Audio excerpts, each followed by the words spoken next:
A corruption so deep, it poisons everything. But in the shadows, a group of heroes arise. Bound by courage, they'll never compromise. Through treacherous valleys and mountains high, they fight for justice, never questioning why. Their hearts ablaze, united they stand against the forces of evil hand in hand. Oh, hear the legends of our sacrifice. In the face of darkness, we will rise with valor in our hearts. We'll take a stand, defend us on Freya, we'll save the land. Good evening, everybody. Mike Geary here for Geek Pride's Dungeons & Dragons 5th edition campaign, The Legend of Our Sacrifice. Apologies for the extended wait there, but we had some catching up to do, and I had some technical difficulties with my music. We can't start without the cool song anymore. The power ballad is needed. Anyway, so with me tonight, we have Conrad as Arno Jerkel. Oh no! Is he frozen as well? Oh. I thought he was doing. I thought he was doing out of badness. Am I frozen again? No, Did no, I freeze? you're back. You're God back. damn I it. thought you. I thought you were doing out of badness. I was like, no. We got Michael as Tharvel Eldon. Bumblebee tuna. we got Jace as Brother Gadden. Einhard!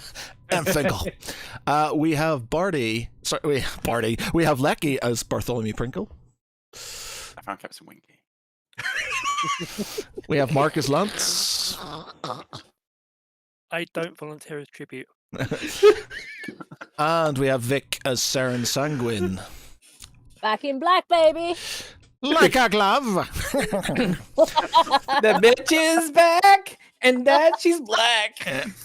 Right. Okay. So. Shouldn't you've just said alright? Alrighty then. Party, because I gotta. Okay. Today's episode is going to be Ace Ventura. Well, why don't you cry Well, about maybe go it? to Saddlebags. Okay. Right. Okay. Oh god, I've got Ace Ventura quotes coming up my ass now. Right. Okay. I was just gonna do that. I'm literally going to see how many the quotes I can get in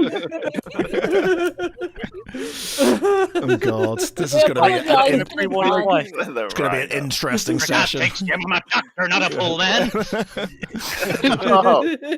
Right. Okay. We apologise in advance. I wonder if I can get Ace Ventura music on Wait. it. Dung, Lost- dung, dung, lost dung, room. dung, dung. Right. Anyway. All right. So we recap. We've been off for a couple of weeks, so recap. Last we had Saren being bound, gagged, and stretchered back towards towards the bastion of the Morning Star by Tharval and Ciravel, using dosing her up with Ethusis oil to make sure that she doesn't try and murder them. Pretty much, she's still suffering from the affliction that she gained from her lady friend at the beach, and who planted her seed and now is bearing fruit as it stands. They also have a sword, a corrupted blade with them, which Ciravel has sort of kind of put into a sort of a blanket, but is sort of kind of every now and again sort of hearing whispers from. What else have we got? Lance and Eldrith have started making their way back towards the bastion to meet up with the rest. They have a young halfling called Cyril with them. Cyril is somewhat not about himself. He's not about himself at the minute. He was found in Waterside, which for all of you who are aware of our first ever D&D excursion, was our one shot with the False Hydra, and that's where it was set. He is being maybe influenced by the creature and was cultivating a new version of it within this town, which Eldrith and Lance destroyed, and they have sort of started making their way back there. Cyril is still, not himself. Every now and again, he might sort of kind of pop into normality, but he's, there's still not a lot of trust with him, and yeah, so they're just keeping an eye on him at this moment in time. As for the rest, we had a very interesting session in the Temple of Devotion, wherein we got our first Hulk, technically our second Hulk out by Niasil, who now has shown his true colors to everybody within the temple complex, including the Grand Master, not the Grand Master, the High Paladin. And he has proceeded to bite the head off one of the main sort of lieutenants. What was his name? Begins with a V, I think, wasn't it? Val. Oh, it wasn't Val. Vile villainous. Yeah, Val. Vin. Vin, that was a Vin. Vin villain. Vin, yeah. So he was. So he was basically. Vin was effectively masquerading as the. What's the place there? Hall of Records, sort of librarian, effectively. And they outed him, and basically, as soon as Niasil realized that this was one of Therambor's sort of main lieutenants, his ability to control himself somewhat waned, and he turned into Niasil, the hulking beast, and basically Barty tried to sort of prevent any damage by sort of throwing it. Oh no, that's right, you were trying to intimidate him by going, we're going to throw you in the air and then we're going to drop you, you got to give us all the information you want. And then Niasil's kind of went, I'm a fucking dragon. He's gone up there and basically tried to bite off his head. Brother Gaddens tried to prevent him from doing such a thing, and has failed. He's bitten off his head, and then you talked with the body. Did they keep the head? He spat the head out. We kept the head. Yeah, Well, some way you talked. Because we head could was still. Yeah, it wasn't devoured. I think they just sort of bit it off. So he Spit it out. Spit it out. he spit and they've basically spoken with the dead, and have done this outside the walls, so it didn't look. Obviously it's necromancy. It's not something they're going to be too keen on. Niasil's not going to be overly keen on and stuff. So they kind of did it in secret. What information did you get from it, by the way? I can't remember fully. He's a cult. He wasn't the only one.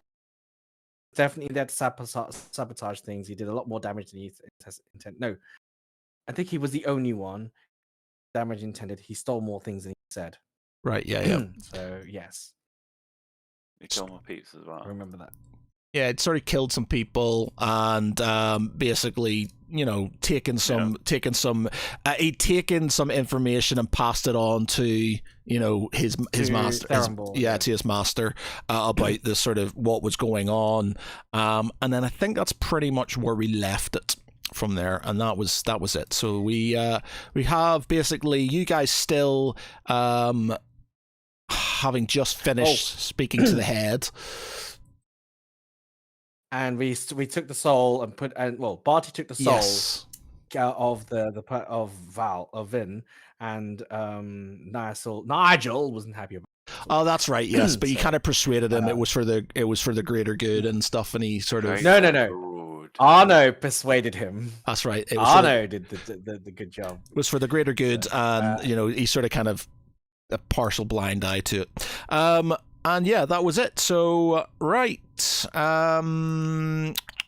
where are we gonna go? All right, so Lance and Eldrith, you are. Let's see what sort of. I'll just gonna keep the haunted music on. Why not? We're gonna have to do it. We're gonna have to try and do a Halloween special next week, since it's going to be our last one before Halloween and stuff. So we'll have to figure something out. Okay, so you're making your way back towards the Bastion of the Morning Star. You see sort of on the sort of a hill overlooking where the sort of citadel is. Some figures struggling with a stretcher.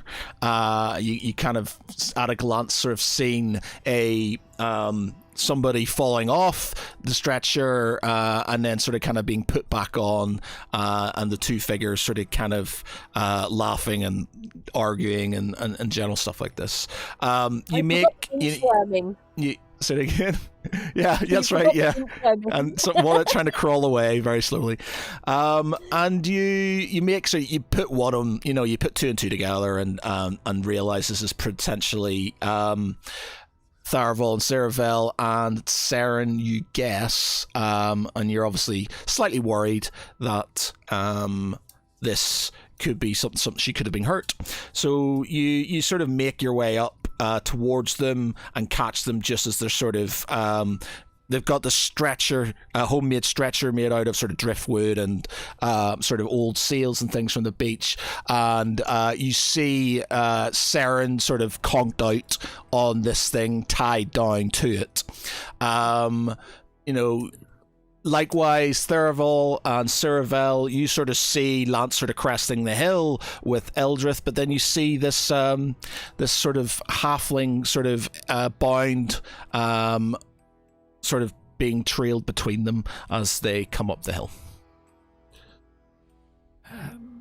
I'm guessing that we've both got a story to tell. Would I be correct? Talking to you, Seravel, or Tharavel. It's like two halflings make a hole. Depends where you stick which halfling. Oh, Is that Lego where you stick the head in the hole? God. God. I'm just asking. Yeah, Tharavel sort of he sort of looks at the other group and is just like, I would have said that you are always getting yourselves into trouble, but it looks like it's happening on both sides at the minute. Well, we might have run into and barbecued a false Hydra. Again. Oh, again. And our friend here seems to be a little bit afflicted by it. So, hence the restraints until we can. Did you gag him, or is he able to talk and stuff? I think we probably would have gagged him after a while because he kept on mumbling. Okay, all right. So he's gagged, and he sort of like when he says this, he sort of looks around and goes, I look around and ungag him and say, "Yes, Cyril, this is my friend. This is Seravel. This is Tharavel." And he sort of looks at you. Where are you taking me? I don't belong here. Why are you taking me here? Because you're not yourself and you're not well, and we're taking you somewhere where they can help you to come back to yourself. Tharavel says, well, we need to go there. Also, Saren is not herself either. She was fed a sea witch's stew. I just roll my eyes and say, Saren, she's fitting right in, really, isn't she? I fear for her health and ours. Just before you ask, as far as we know, we've removed all blades, but she has tried to slither away on numerous occasions.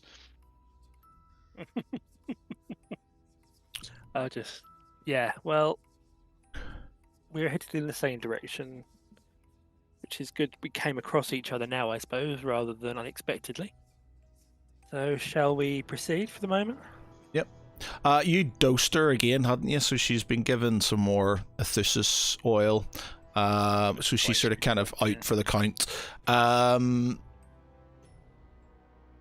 Okay. Roll me a perception check. Oh. I need to get my Have you not got your character sheet up by any character chance? sheet up. No.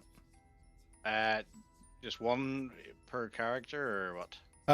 Yeah, just with you and Sarah, we'll just roll me in it. One with advantage, sure. Okay, I wrote. Yeah. So do I get advantage for Elderith? Yeah, sure.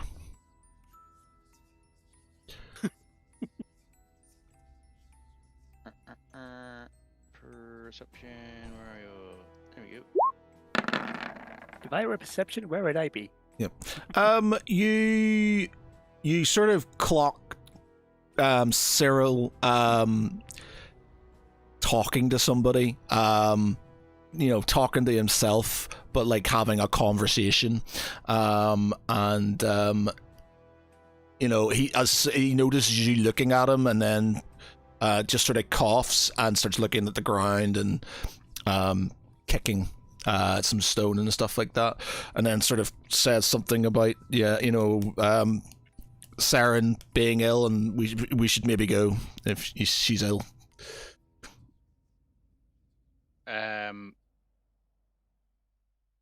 Is there something you wish to inform the party, Master Halfling? No. Don't know what you're talking about.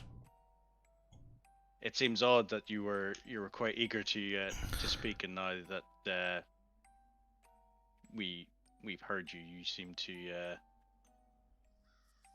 silence seems to have crossed your lips.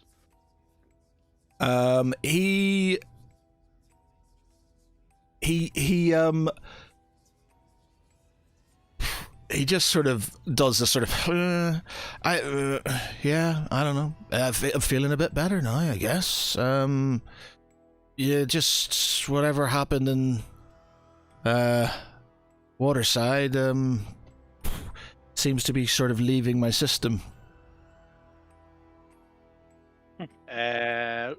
Let's see.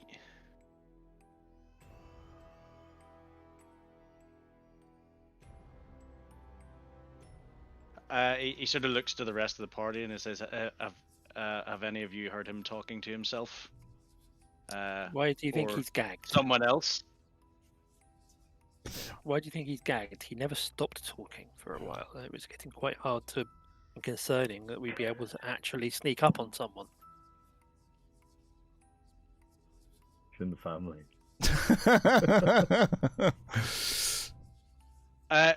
Our group are obviously aware of Kivi, yes? Yes.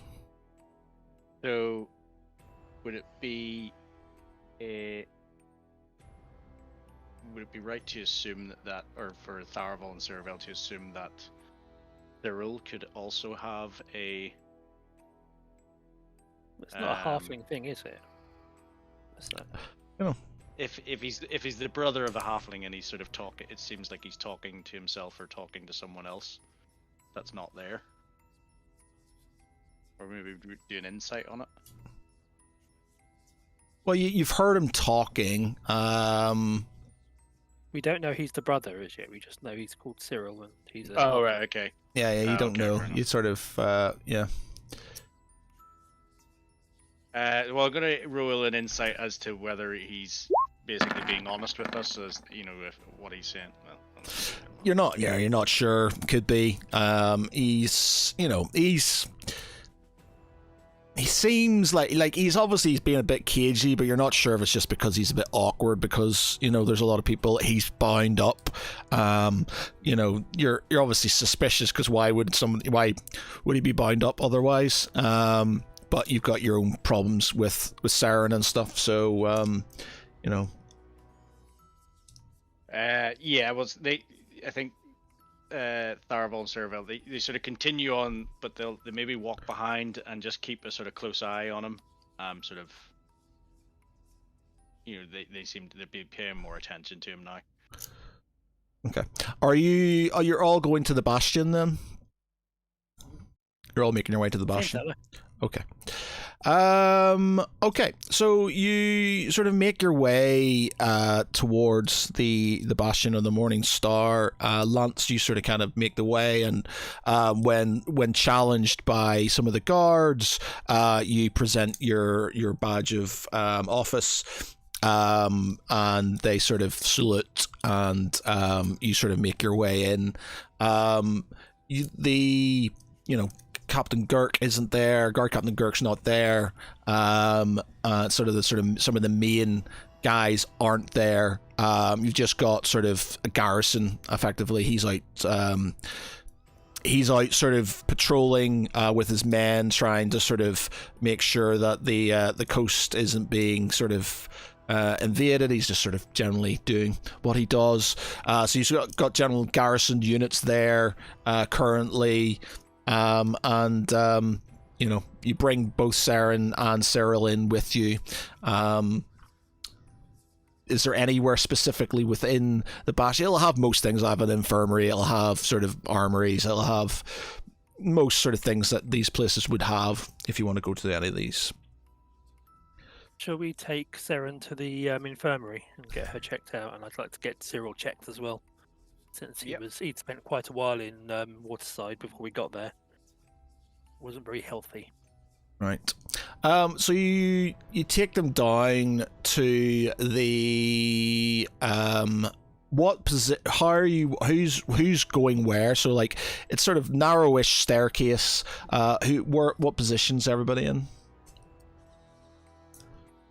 Eldarith is bringing up is up the front, and then myself and Cyril, and then the brothers and Saren in the middle. So you're Tharavel is at the back, and Cyrvel's at the front, carrying Saren, or yeah, and then Cyril's sort of in between you and Lance. That sounds right. Yep. Okay. All right. So roll me another perception check. Yeah,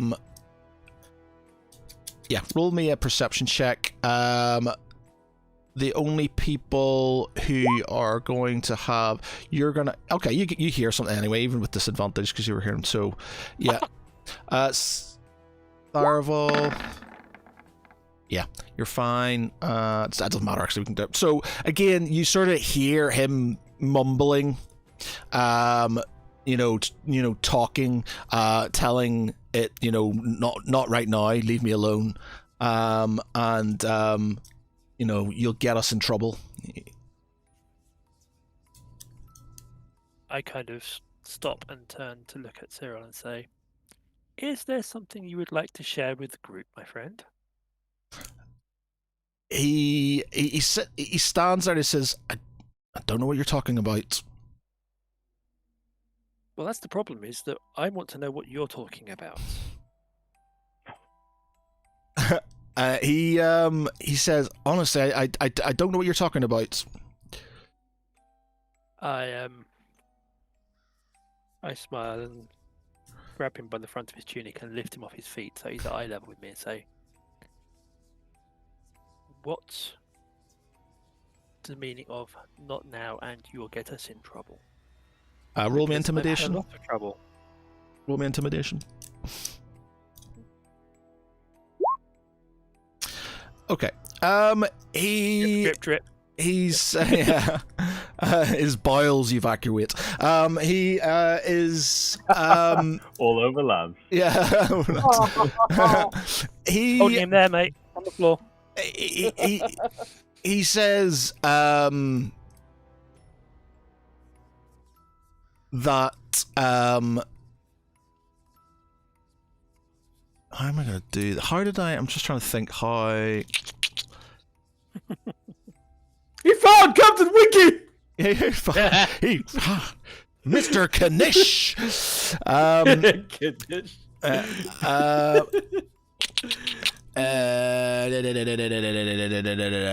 It's my gun sticking into your thigh. Okay, so Laces out. he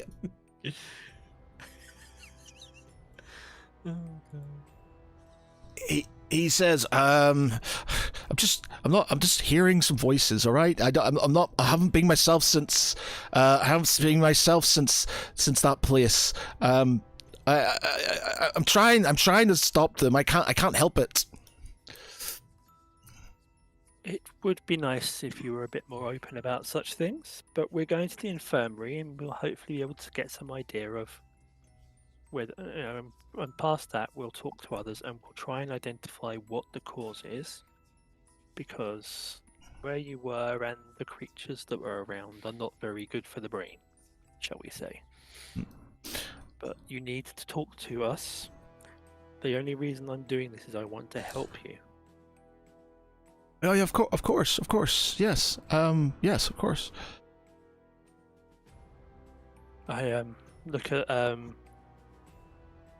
Tharavel and just roll my eyes, and put him down, and then carry on leading him down the stairs. Okay, so you walk down the stairs. I have no idea why my computer's starting to make funny noises again. Okay, so apologies if you hear this in the background. You sort of make your way down towards the infirmary. There's a local sort of medic there, patching up a few sort of wounded soldiers who've been out in patrol and sort of been on the wrong side of a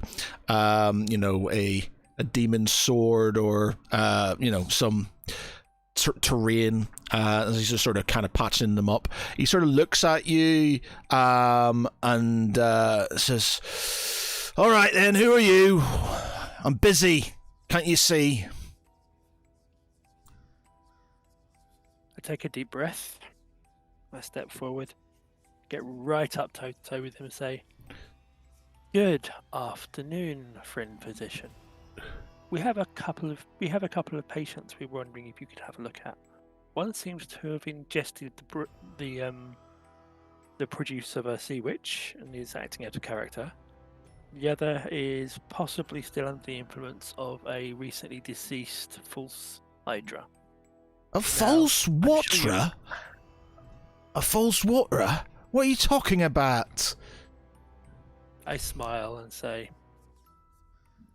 "You seem to have the wrong focus here. Physician, first do no harm, correct? They Yeah. have harm.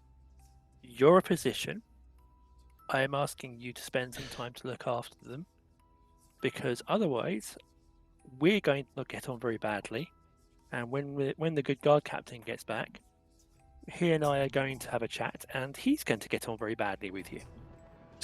He sort of looks at you and sort of his chest puffs out. It's like, and who do you think you are? Can I get advantage because I've got the others behind me? Yeah, go on then. You sort of...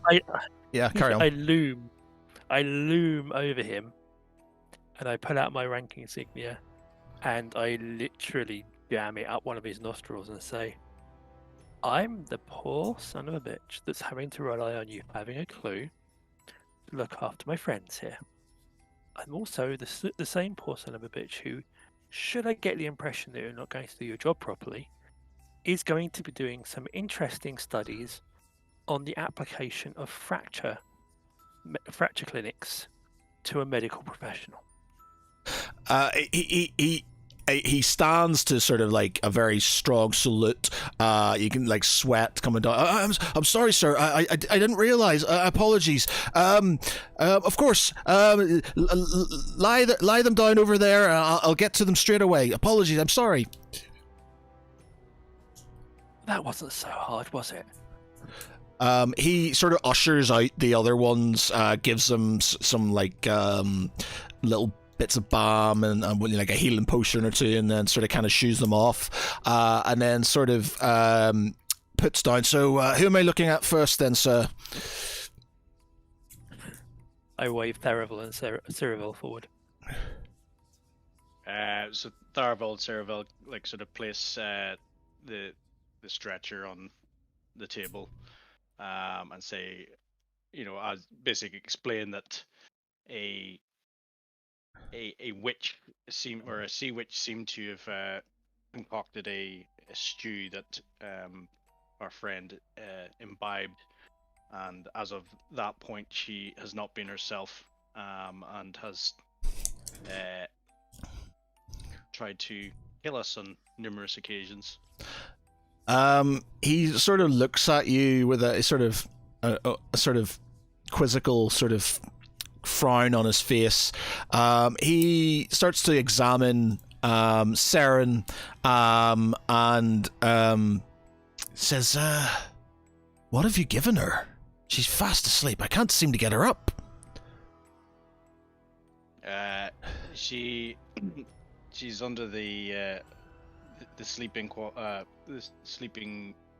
qualities of Alphusis oil. Oh, it's dangerous stuff, that. Dangerous stuff. I hope you give her the right dose so she's not waking up. Tharavel checks for her pulse. Yeah. So he's actually roll me medicine. If you're checking for her pulse, I guess. It's gonna go badly. She's dead.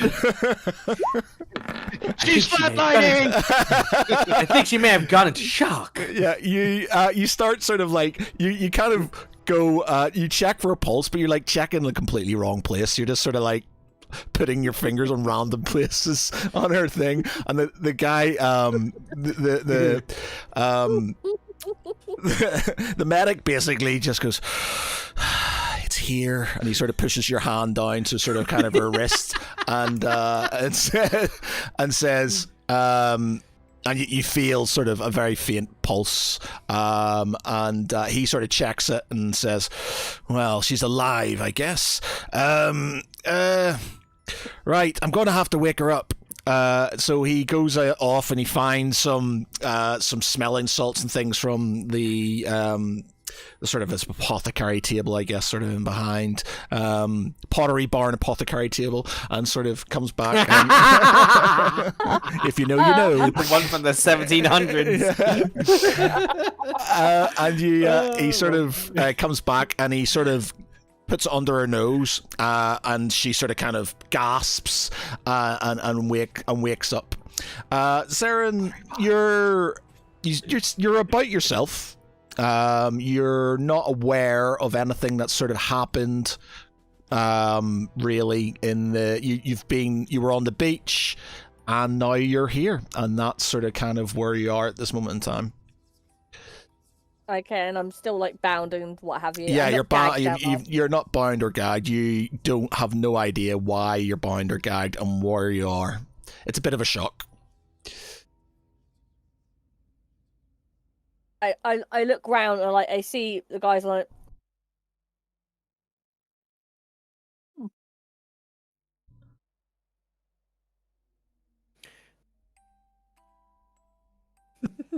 Sort of looking around like really panicked, like, what the hell's going on?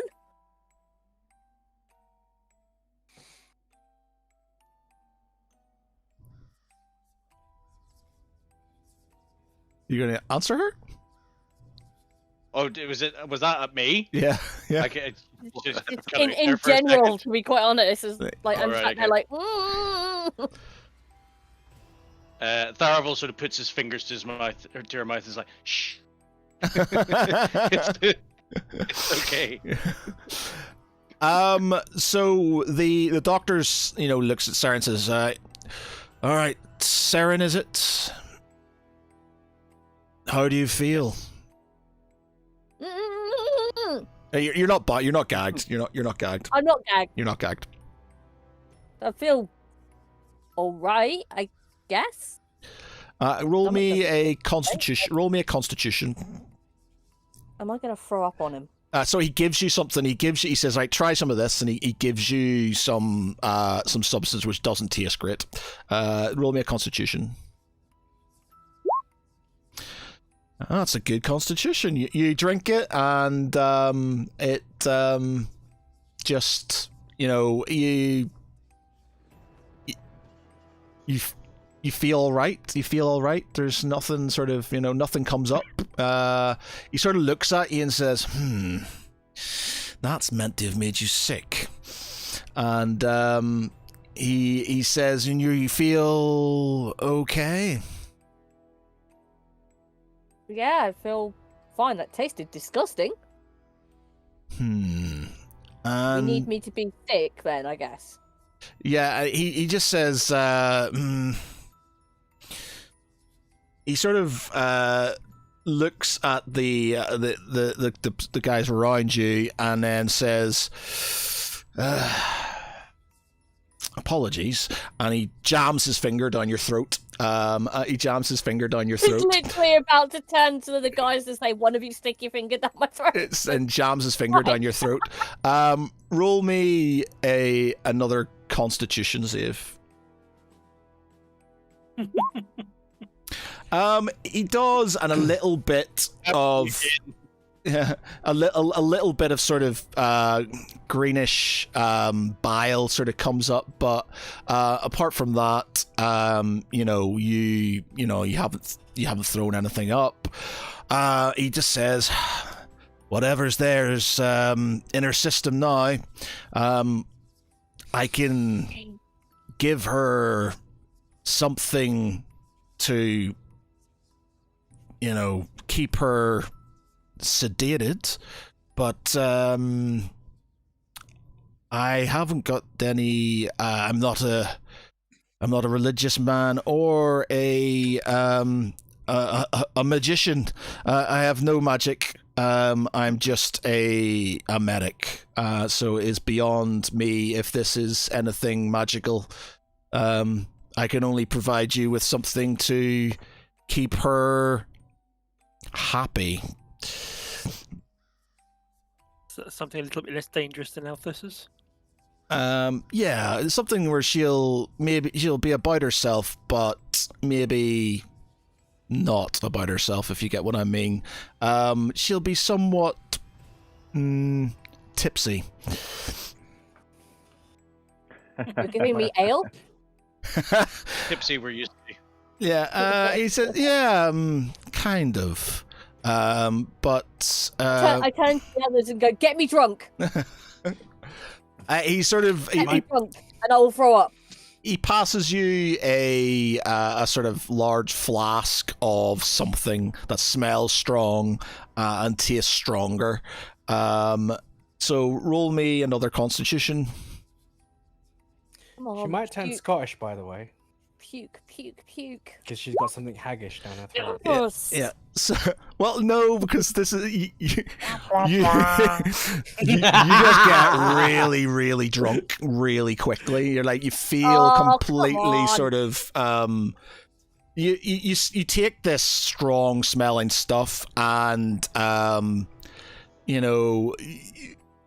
you feel happy and sort of like, everything seems like there's colors everywhere, and like, Tharval's face is sort of swirling around, and everything seems a bit sort of weird and like, whoa. I'm you're high. like, you get your hand, so you're putting your hand in front of your face and sort of waving it slowly and stuff. As you sort of are doing that, you hear the voice of the lady in your head, and she seems slightly annoyed at you that you're not fulfilling your fulfilling what you should be doing, but because you're like super high right now, she can't. You're not really listening to her. You're just sort of enjoying the moment, and just sort of happy with the colors and the shiny things in your hand, which is really cool. Your hand's just amazing. And he sort of says, "Well, I think that'll work for now until you can get something more permanent to deal with what ails her. But she will be a bit loopy and she might be a bit odd. But I think it'll help her for the rest of the journey on to the temple, I guess." Start, I suppose. Is the temple where we would find the mage or a priest? Well, there's of course it's. I'm pretty sure you've got a cleric. You've got a cleric in your party. Yeah, the one that's patched me up like loads of times before. No, he's rather silly. And as soon as he sort of mentions, And the talking cat. as soon as he mentions the cleric, Saren, you're like, "Oh, brother Gadden." You start stroking his hair sort of in front of you. It's sort of like, just sort of like, I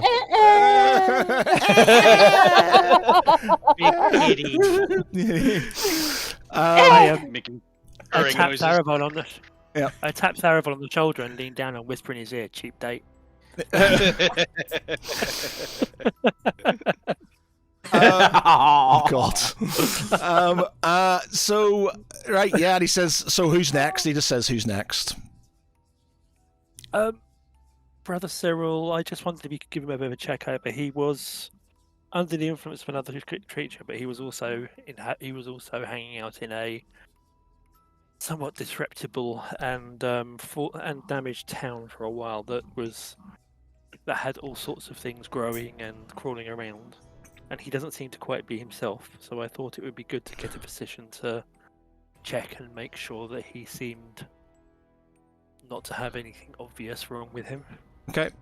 So he goes to Cyril and looks him over, sort of kind of says, and they unbind him so he can sort of he looks at his fingernails and looks at sort of everything, looks in his ears and his mouth and sort of blows through his mouth and goes, gives him a little bit of the same thing that Saren had, and he says again, if he's got anything supernatural, it's nothing I can deal with.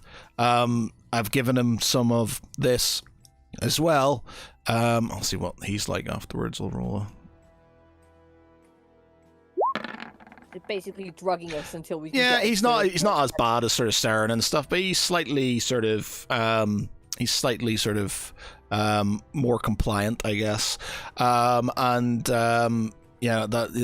really all I can do for you, I'm afraid. Well, thank you for looking. We appreciate you taking the time. Yep.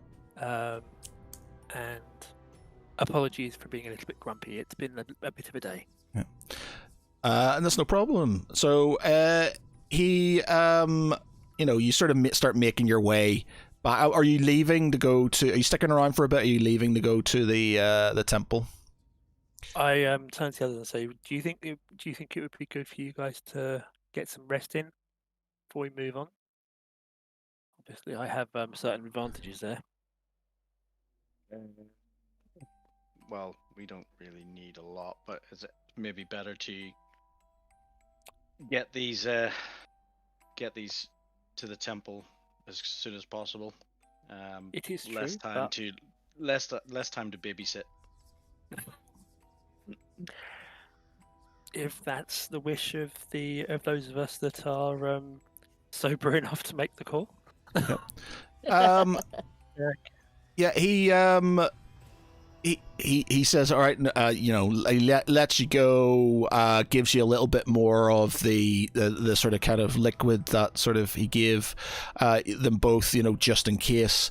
As you're sort of walking up the stairs, roll me a perception check.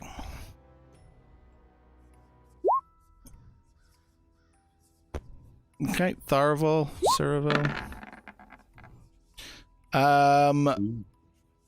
You notice that Cyril's left his bag. He's left his bag down by the table.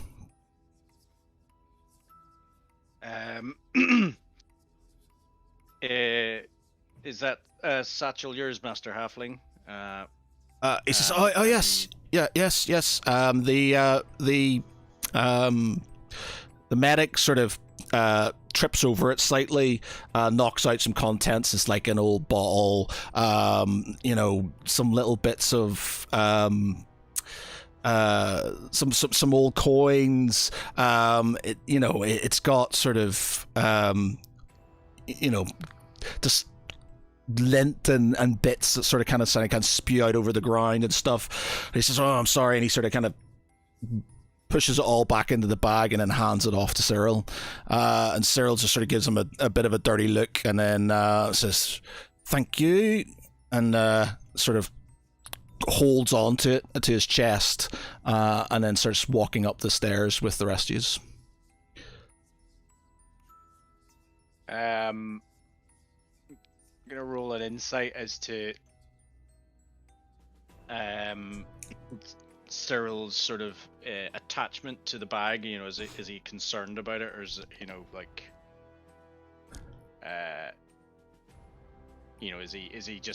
is he just like, oh, I forgot my bag, or picks it up? But the fact that he's sort of clinging to it, would it indicate that? Yeah, he's concerned about his bag. Though you're not sort of, it's all his worldly belongings, I guess. So you're not sort of getting more. He wants that bag and he wants to sort of keep a hold of it, but you're not 100% sure why that is. Other than it could be that it's all he's got. Yeah. Okay. Okay. I just need to let me just roll something. Okay. Right. You sort of make your way out and you start going towards making your way back to the temple with these two sort of, Cyril's, he's not out of it. He's just, a lot calmer and less sort of talkative than he was. Whereas Saren's just like, ooh, like if we all, I feel like we're like on a table and there's like people looking over us and there's like these huge sort of like these huge things with numbers being rolled across the land, and it's just, there's this really sexy, amazing Irishman controlling everything. She's just out of it, completely out of it and stuff. And you make your way back to the temple. All right, guys in the temple, you are now dealing with the aftermath of Lyasil's transformation. The high where are we? High Paladin. Yep, the High Paladin. Obviously asked if he could talk to Nyasil at some point. Nyasil is currently now in his normal sort of kind of guise, as it were. The local brothers, the brothers are sort of cleaning up all the gore and mess that there is there as you make your way back in. The severed head, what are you doing with that, by the way? Oh,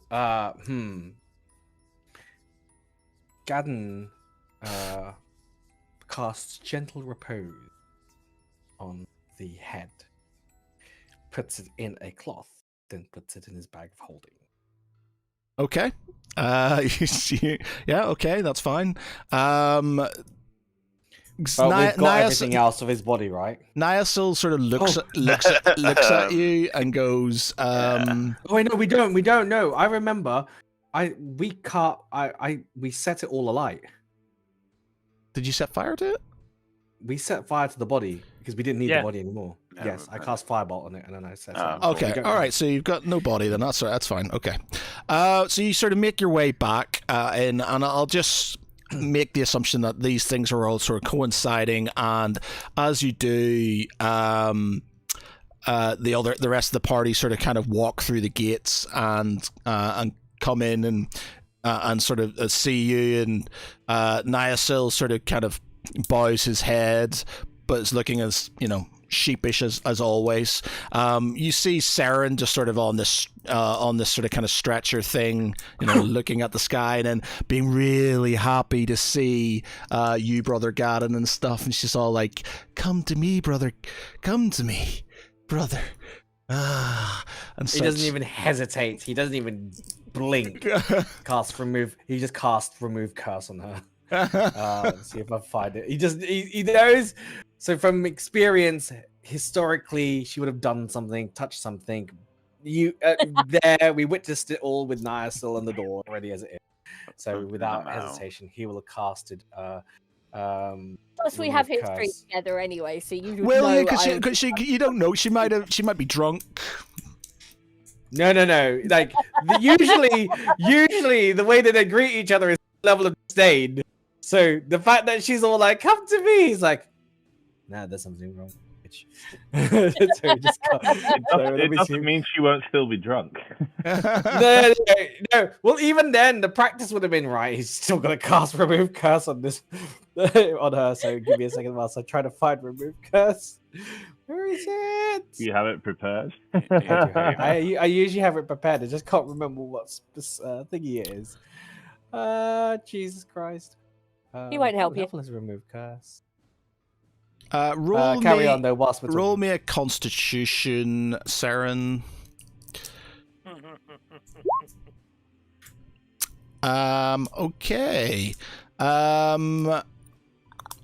You are still. No, actually, no. All right, I'm going to do this instead. Okay, so you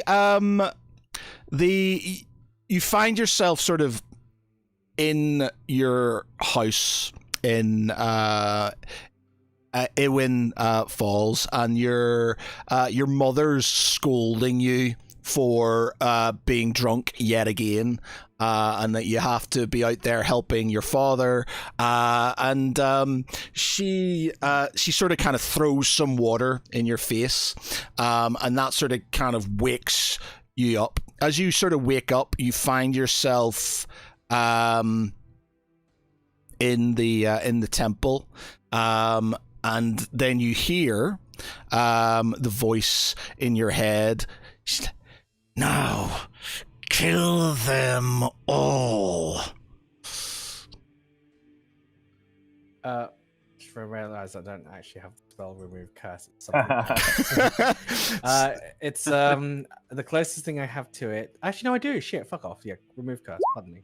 I was thinking. I do have it. It's level 3. One creature or object, touch all, cursing effect, one creature or object, and if the object is cursed magic item, the curse remains, but the spell breaks its owner's attunement to the object.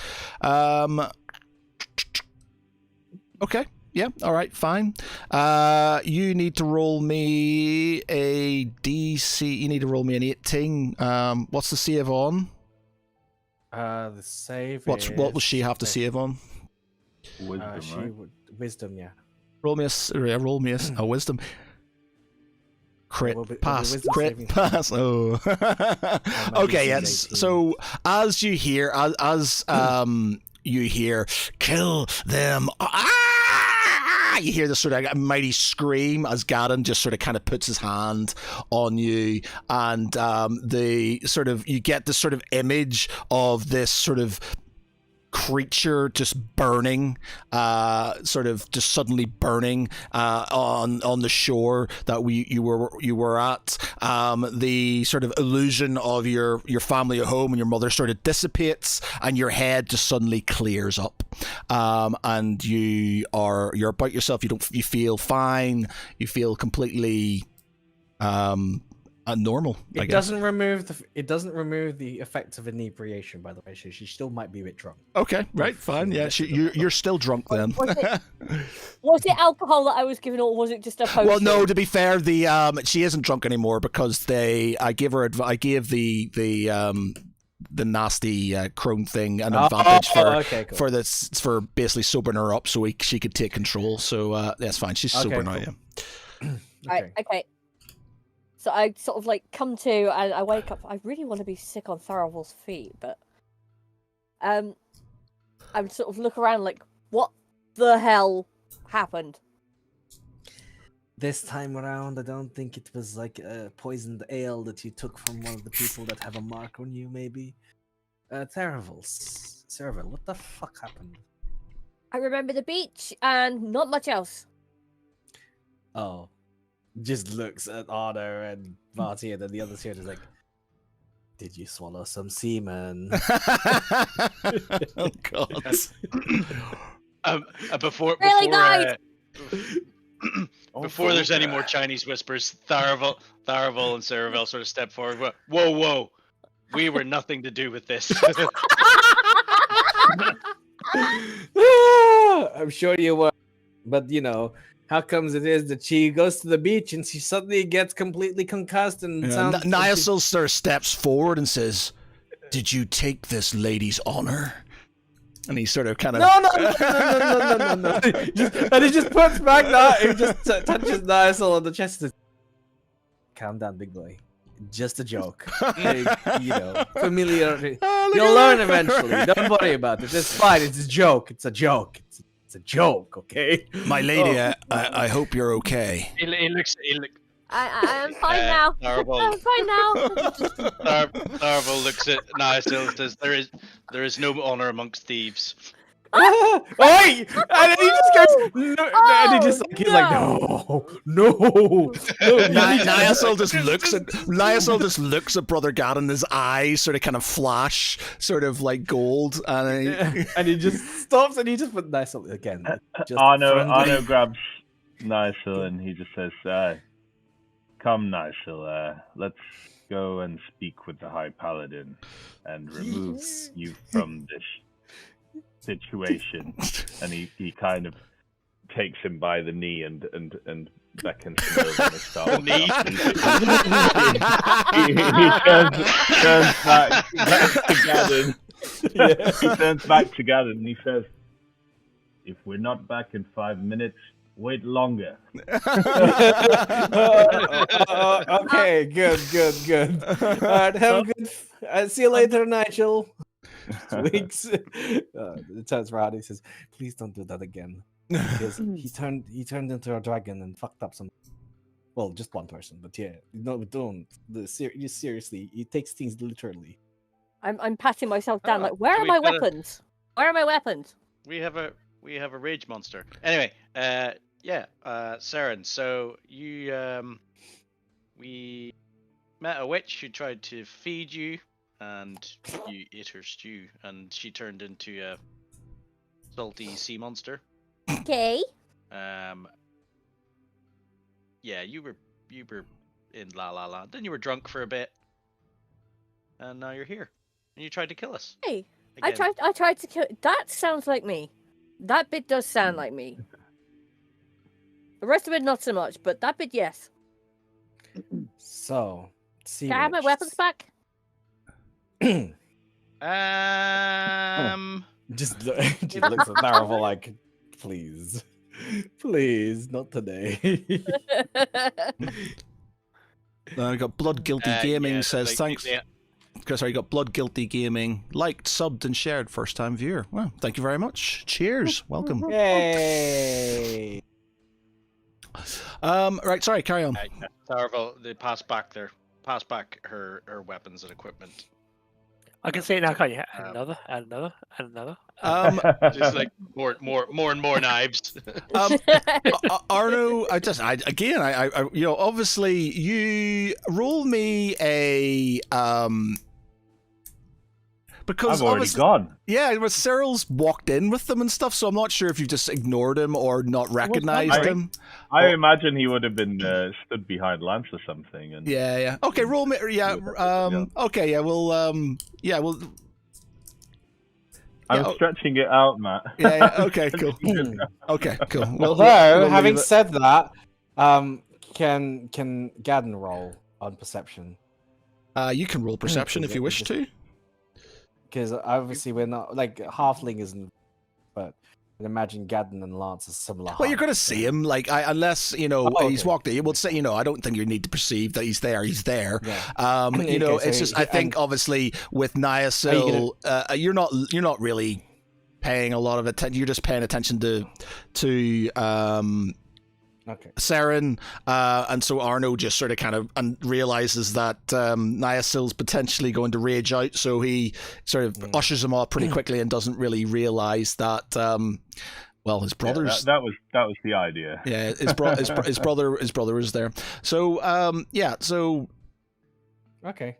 Yeah, and so you now sort that of Niasil's been moved away, do we and we're all kind of like calming down, whilst Saren and Tharavel and Tharavel are doling weapons out, so to speak.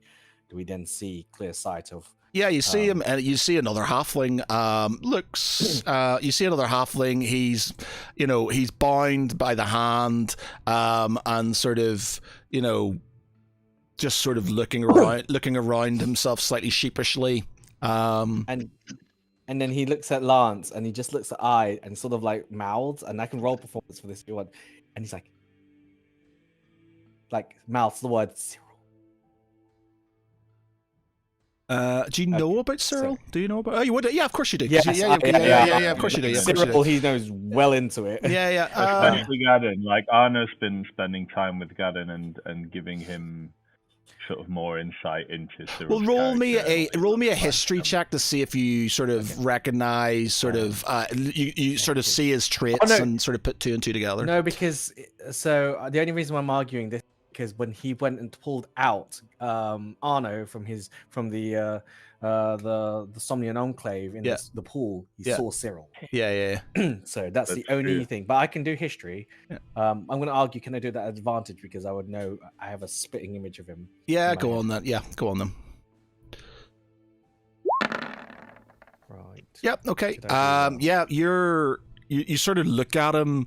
You're glancing and you're like, he's covered in soot and dirt and he's a bit disheveled. You're pretty confident that's the image that you saw in the dreams within the Somnian Enclave. You're 99% sure this is Arno's brother, Cyril. So then mouths it to like Lance, and he's like, I just nod and shrug. And then he just goes, and then he kind of leans into. That's Arno's brother. Is that the Barty, by the way? Sorry, so you cut out there. Barty, yeah, broke up a bit. Yeah, that's Arno's brother. It definitely is. I've seen him in a dream. Oh yes, I don't remember. Okay, fine. So we just then at this point they're all just exchanging looks at like the Spider-Man. Cyril sort of kind of sees you all whispering and says, he says, "No, you're the ones whispering. What is it?" You're a halfling. It's weird seeing halflings here. That's a bit. He says that's a bit. I don't know. What is it when you're against? Oh, it is. He's technically a racist. That's racist. He just sort of. He says, that's racist. And that's coming from a big Leon in here. It's out the place. You just need to go you people, and then sort of. The halfling. But yeah, no, you just look really. I just don't see halflings here. So. Yeah, I'm a bit shocked. I only know one other halfling.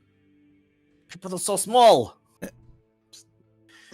And he says, there are many of us. And he just sort of seems a bit it's like, there's lots of halflings. He knows loads. And he's just like, okay. It's like, then turns Barty and is like, okay, good. And then, right, so, too long. Style is out. Yeah, I play the ignorant foreigner.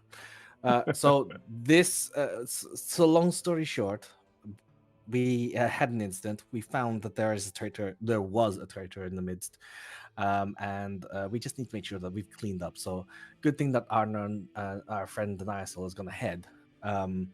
We should probably meet up with them if there's no other business, unless of course, Lance, you have something that you and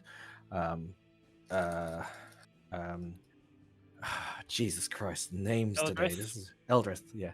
You and Eldrith want to finish. I would like you to give our new friend a bit of a look over.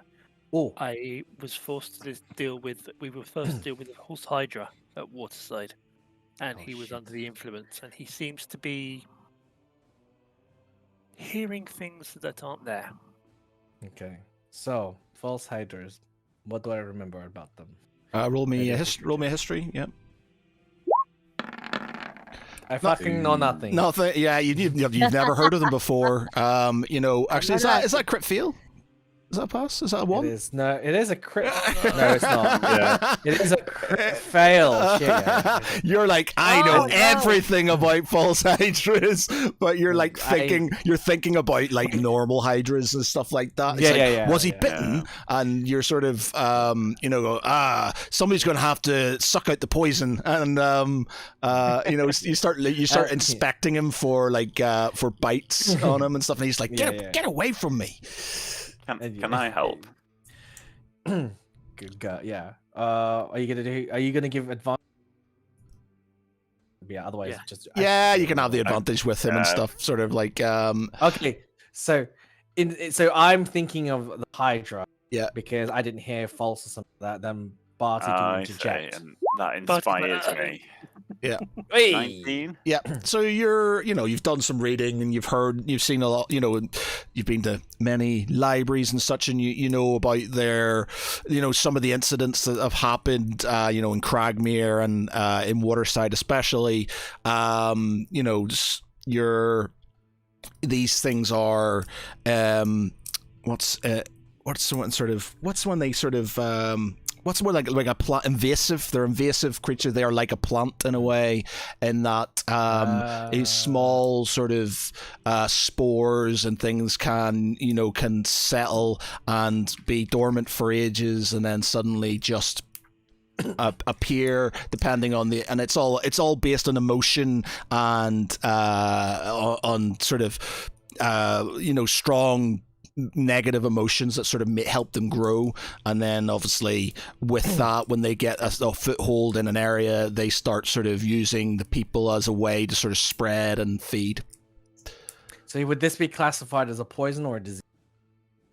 What he is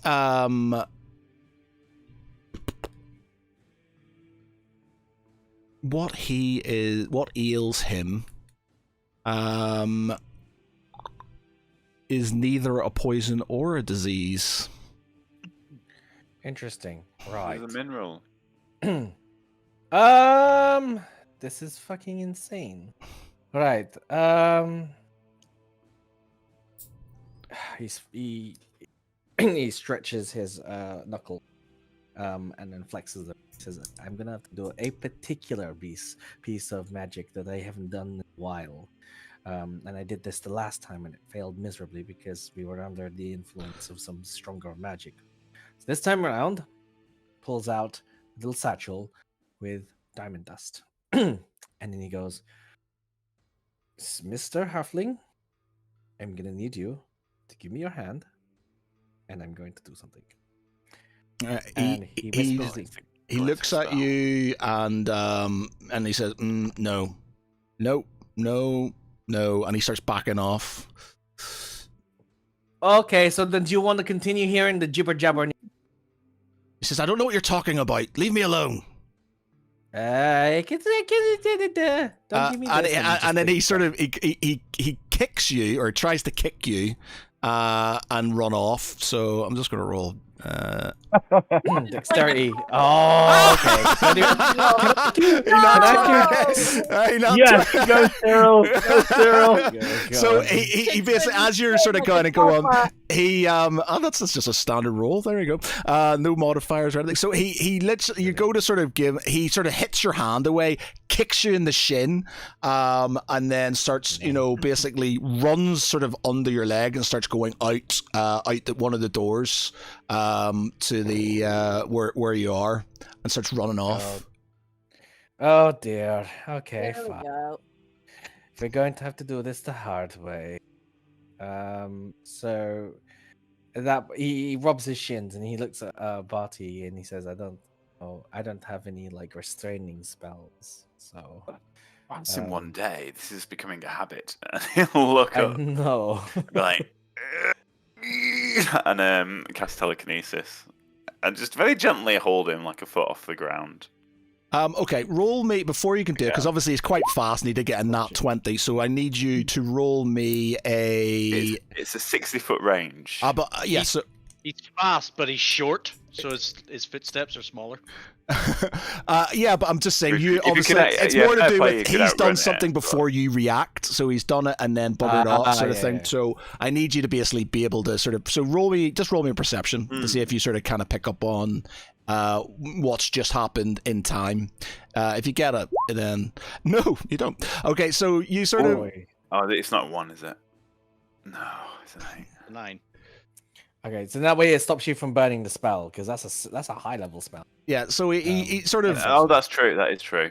Yeah, so he just runs out the door, and he's still sort of, he's still got his hands sort of tied, or would it have been tied because he was sort of subdued?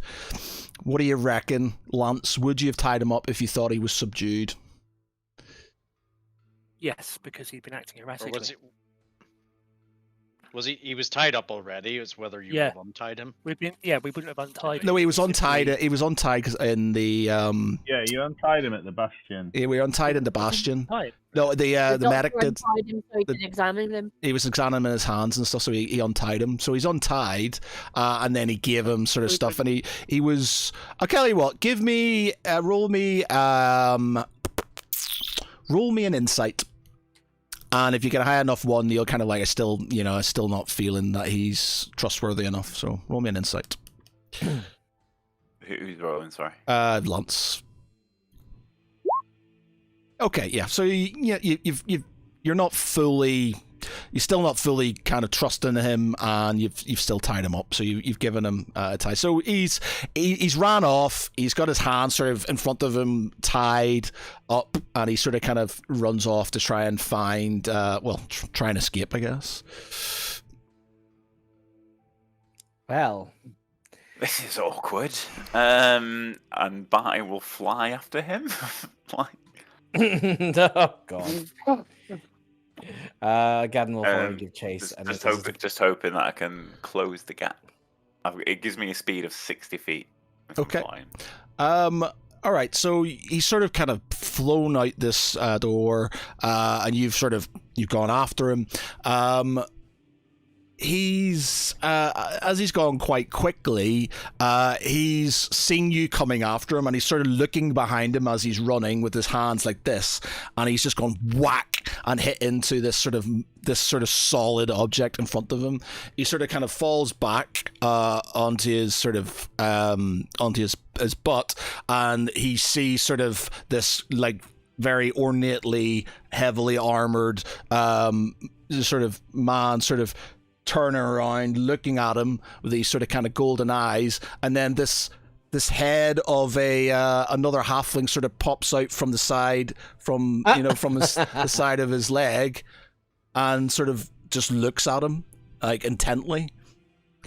I'm not sure if you if you need to roll anything for recognizing your brother, but there he is. Oh.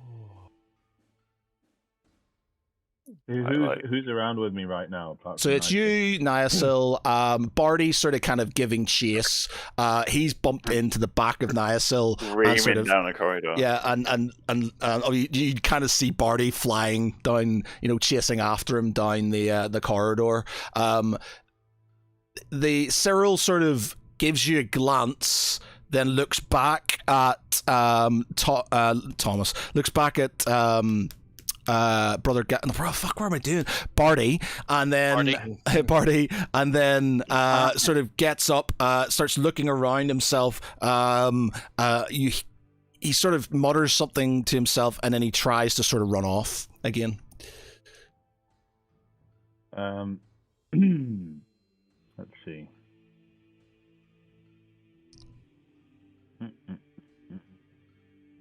I've got a thing like the guy from Family Guy, the oiled deaf guy. Come and get me!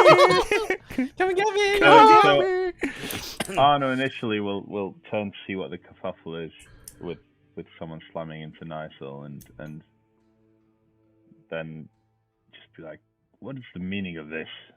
And as Cyril sort of stands up, he sort of balks in I don't know, horror or surprise, and he steps back a pace or two, and he's just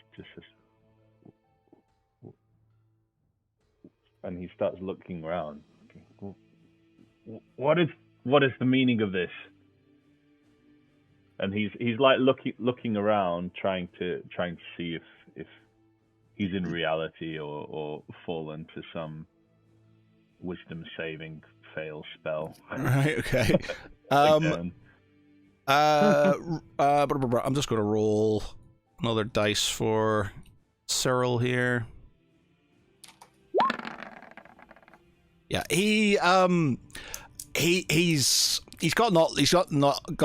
not got anywhere really to run. He's got you and Niasil standing in front of him. He's got Barty sort of kind of flying up from behind him. There's nowhere else to go. He just seems to sort of he gets his bag and he sort of holds it and he sort of backs off towards the wall and sort of sinks down to the ground. As Arno's kind of panicking a little bit right now. He sees Barty sort of flying down the corridor, and just as Barty's about to get to the room, he casts a cantrip, either, I don't know if prestidigitation works or mage hand, to shut the door just as Barty's going to roll me a deck save to see if you get the door or not. Instead of that, it's going to be like a Millennium Falcon flying through the crack. 14. That'd be brilliant. Yeah, well, you stop in time. You don't hit the door, but you don't get through. You don't get through in time. So it's sort of closed down. So Arno takes a step towards the halfling, and he kind of squints. It's like, it cannot be. Cyril? Yes, it's me, brother. Just thought you would we'd meet in better circumstances than this. But he sort of stands up and tries to brush himself down, but he's obviously bound, and he sort of kind of looks at you and says, and he puts his hands up where the ropes are and says, "If you don't mind." Anna looks around again, just looking for anyone to sort of give an answer, and sees just I guess confusion on the High Paladin's face and Niasil just staring. and he steps towards Cyril, and his eyes start welling, and the last couple of strides he just leaps towards him and embraces him. He's like, I thought I'd never find you. And he unbinds the ropes around him. I said, who did this to you? He's somewhat, not even lukewarm, he's somewhat chilly towards you. He recognizes you, and he sort of, but he's just sort of like, nobody's done anything to me, brother. And he sort of kind of gives you a sort of, I'm glad I found you, though. Been looking for a while. You tied the restraints around your own hands? No, that was that bloody tree out there. Tree? the bloody monstrosity of a thing. You know, he says he knows you.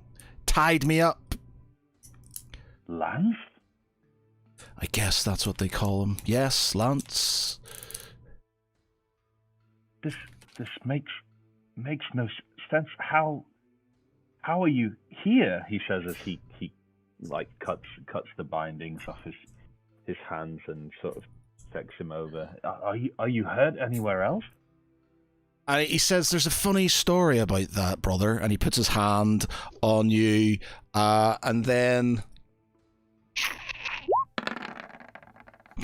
he tries to sort of. He says he tries to sort of like, there's a funny story, and he tries to sort of like dart off to, you know, under Niasil's legs, but Niasil just sort of holds him, just grabs him by the scruff, and sort of kind of picks him up, and you hear this sort of kind of low guttural roar, and you know, start of a roar coming from him, and Cyril's just like, put me down, put me down. Barty's oh, sorry. Go on, I was going to say Barty's doing his best to listen through the door to make sure that the reunion's going well. And then you got like Gadden on the other side, like ready to just like. Arno shouts at Nisil. He's clearly scared and been through some trauma. Although, Cyril, I can't help but tell you that I had expected you would have had a slightly different demeanor having reunited once more. Roll me an insight check. Matt, are you happy with me being able to hear? Or Yes, yeah, man. If you want to open the door and stuff, you're. Yeah. I'll slip in and try and tactfully enter the conversation. Yeah, he just seems off to you. Like he is. You can tell he's scared, and you can tell that he just doesn't want to be there. You're not really getting a lot from him in regards to the fact that, you know, he's acknowledged you, but he's not sort of, as far as you're aware, he doesn't seem to be that interested in this reunion. He just doesn't want to be in that position. He doesn't want to be here. Just sort of shakes his head, and he sees the door open and Barty come in, and he just says, he looks at Barty. He's like, what is going on? How is my brother here? It's a rather stroke of luck. Lance found him in an abandoned village.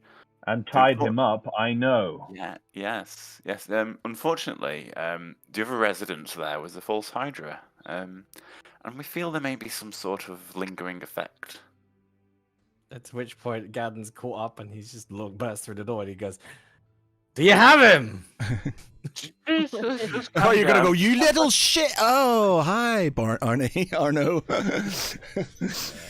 No, he just looks at it. At this point, he's just like full pelt on, like he's in heal mode. So he's just be like, and he just sees Cyril, and he's like, and then he's underneath. Nicel's got him in his hand. Did Nicel put him down when Arno asked him to? Yeah, he puts him down. He's, And then, without even saying anything, he says, yeah, so he's taught you, Barty said stuff, I'm going to do something. Just one moment. We don't. It's a bit of a powder keg. You said Everyone's upset. false Hydra? Yes. Isn't that what Lance and Tharival tell stories about in the pub? Yes. Well, I've noticed there's been something rather interesting going on quite a lot lately. Our perception of reality is totally fucked constantly. So maybe that's just what's happened to Cyril. He can recognize you, which is brilliant, but he probably thinks, like, you might be a bit nasty or something. I don't know. Are we sure that it's him? Can I just fix him and then we'll find out? Oh, absolutely not. No. God, no. No. I can He's find probably a out. goblin. 3 kobolds in a trench coat. Yeah. Well, or it could be like, a merfolk with a really lovely glamour. Ooh. It could be, it could just be as simple as a doppelganger. I think he's a dwarf. No, sorry. No, that's the wrong one. That is hairier. Less hairy. To the point, can I heal him? I will do this. I'll figure it out. He says he's got voices. Or I think Lance did. I don't know what these false hydras is. I'm just known for hydras normally that bite and chew and stuff. And it doesn't look like he's been physically bitten, so he might be psychologically bitten.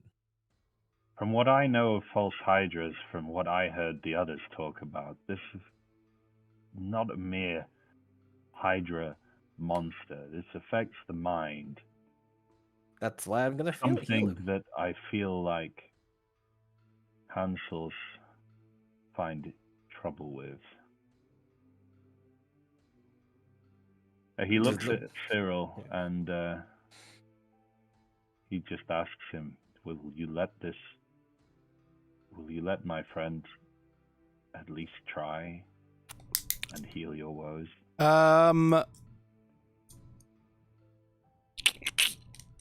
Roll me a persuasion. He goes, that's none of your damn business now. Thank you to stay out of my personal affairs. exactly like that. Yes. He does exactly that. Brilliant. Yeah. Brilliant. That's brilliant. Arno turns to Gadden and says, he doesn't want to, clearly. And perhaps some rest will be good for him. He looks at Arno respectfully and then puts the gold diamond dust, and then he looks at Cyril, looks at Arno, looks at both of them and says, you know what, right? Where I'm from, when siblings have difficulties, they just juke it out. So I hope you don't make a mess. And if you do, you answer to the High Paladin, because God heaven forbid, I'm not going to come and clean up the mess as well. Rolls his sleeves back down and then heads up, and then kind of just leaves, knowing full well this is Arno's thing. The High Paladin, I'm guessing that he's around then. I'm assuming that's where you were going and stuff. So, yeah, actually. The High Paladin, he says, what is this of, I hear of a false Hydra? What is this you speak of? Arno looks at, he says, it is a rare creature. He sort of interrupts you and says, I know what it is. What are you trying to say about it being in this place? I don't know. Cyril, could you please elaborate for the High Paladin what happened in that village with the false Hydra? He says, nothing happened, all right? There was nothing. I was roughly taken. I was just drinking. I was roughly taken by that fucking tree. And now I'm here. I just don't want to be here anymore. Arno holds his head in his hands. You can't live, mister.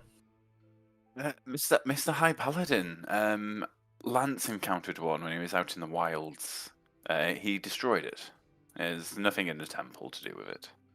He sort of looks. He's looking quite. He's looking quite sort of panicky, and he shouts for all the guards to close off all the doors and stuff around the area, and calls for it's basically a full lockdown. He then strides over towards Cyril and grabs him by the scruff of the neck, and then just says, "Tell me what you know, imp. What you bring with you could be the end of this place. What is it you have?" High Paladin, I warn you only once. Take your hands off my brother. You don't understand. What he has could be the end of this place, could be the end of this land, and exactly what the corruption wants. What is it you have? And he shouts at the... Whatever he has been left behind. If he was under the control of a false Hydra, he would either be dead or still in that village thinking he's in Cuckoo Land. He says he looks sort of at you, and he's always been quite sort of accommodating and pleasant, but he's got this face, quite a sort of strong look of anger and worry in his face, and he says, "Give me the bag, boy," and sort of asks to take Cyril's bag from him, and Cyril just sort of backs off and says, "No, you can't have it. No, give me the bag now, or I will smite you right here." Arno just looks at Cyril once and he says, "Brother, will you give me the bag?"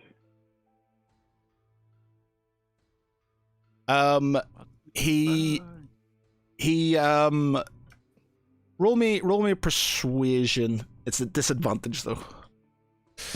Okay. That's a 17 and a 17. Okay, so he's torn by it, and he's like, I'm gonna have to roll something for him. Okay. He says, I can't, and he sort of breaks down. He says, I can't give you this bag. I physically can't give you my bag. Why not? It won't let me give you the bag. And he just sort of breaks down in tears. Arno will grab the bag and try and rip it from his grasp. Okay, so as you're sort of going to... The High Paladin is dead set on getting this bag, so you're basically racing for him to get it before you get it before he can. So roll me a... I'm right there though, aren't I? Yeah. Well, just next to him. Actually, then, if he's trying to grab it at the same time, I'm not gonna fight him for it. He looks bigger and stronger than me. All he will do is he will say to Cyril, he'll just say, "Brother, trust me," and he just grabs Cyril and casts Dimension Door, which will allow us to teleport 500 feet anywhere, and basically teleport with Cyril and the bag outside of the temple. Okay. You do that. I'll not sort of kind of interrupt it or anything. Could sort of have the security measures there's anti-magic things everywhere, but I'll leave it at... Okay, well, if that's the case, then let me know, but No, it's we've it's been fine. testing spells all around. We can go with that as it is and stuff. Yeah, it's fine. All right. So we'll say it hasn't locked down yet and stuff, and you sort of you do it before it sort of all kicks in. You go outside. You hear a lot of sort of kind of bells and stuff going off. You hear sort of a lot of shouting. The rest of you who are sort of in that area, you hear the High Paladin sort of shouting, and they, a lot of guards start coming towards you, and you hear them shouting to sort of bring them all to me. Arno sort of has a grip of Cyril and sort of tucks him behind a corner of an alley. He says, "Are you going to tell me what's going on or not?" He's got tears in his eyes, and he just sort of he's holding like really tight onto this bag, and he says, "I'm sorry, brother," and he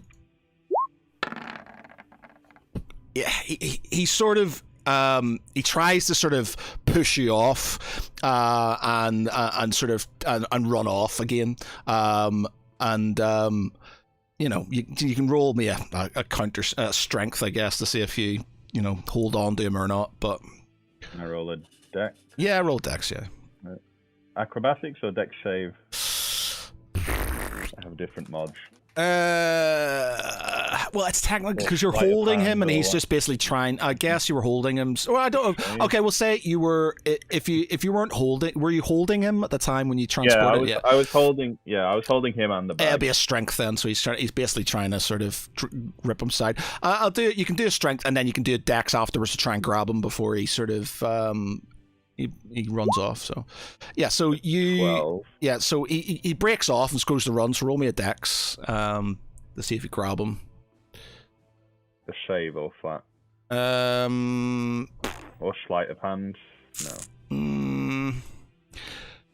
For a grab, what would it be? You're going to try and sort of grab somebody who doesn't want you to grab them. It's normally acrobatics or athletics. Yeah, give me an acrobatics then, I guess. Okay, I'll just roll straight for him. Yeah, okay, so you grab a hold of him again, and he says, "Let me go! Let me go!" Oh no.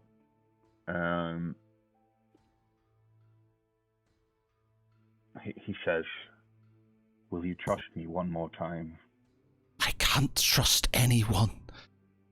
It will kill everyone. I need to go. I cannot be here.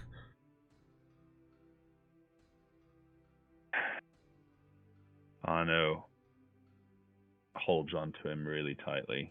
And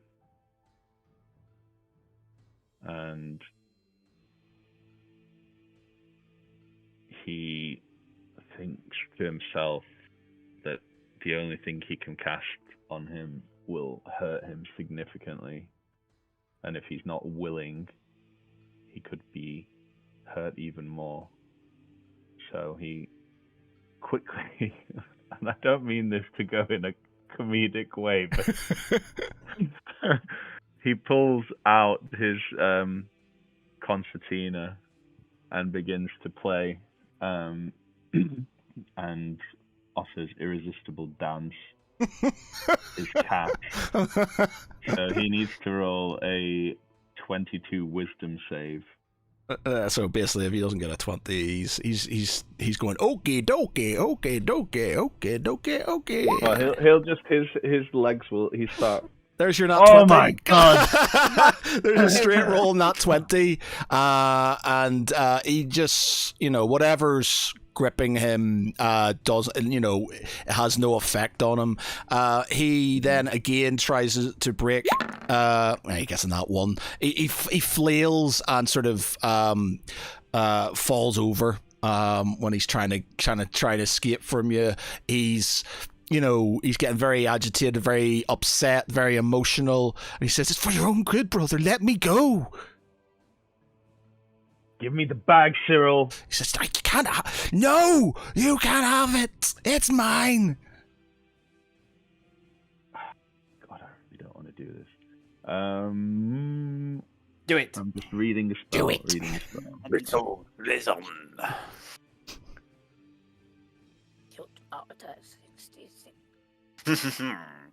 Good. Do it for a good. stronger, stable, and safer republic.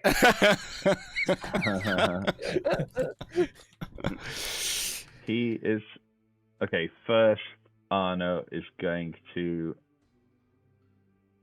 cast Wall of Stone, to basically create a wall around them that neither of them can leave, sort of attaching to the wall of the building, so he can let go of him in a very confined space, and they'll literally be like face to face, pressed against each other.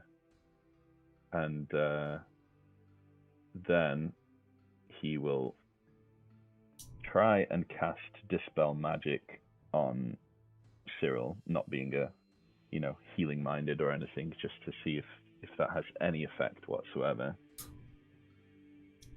Okay, what's the wording of it?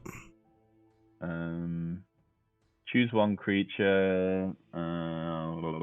If there's a spell on the target, it ends if it's level 3 or below. No. If it's not a spell, nothing will happen. So he'll see that, and he sighs, and he grabs the bag, and he casts Banishment on his brother. So that's a Charisma 22 saving throw. Okay. Yeah. He just blinks out of. He pops out of existence. Yeah. Arno sighs. I assume I now have the bag in my hand. Yes. He drops the stone wall, and as you do that, you see all the guards sort of kind of literally rushing out in your direction towards you, like trailing the rest of the party unceremoniously out with them. All right, Arno quickly, he dives to the ground and scrambles all the contents of the bag out on the ground before they have a chance to come in. Does he see anything immediately? As you're sort of non-rudimentary, you sort of see a locket, which you sort of see a locket. You see a tankard. You see a little bit of money.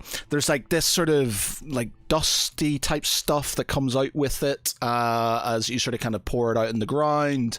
Some sort of kind of gets on you as you're sort of kind of pulling it out. There's some other little bits and pieces, a notebook. The locket's got a picture of your mother in it, and the tankard is one that was, you had a set, you have one similar to that as well. Yeah.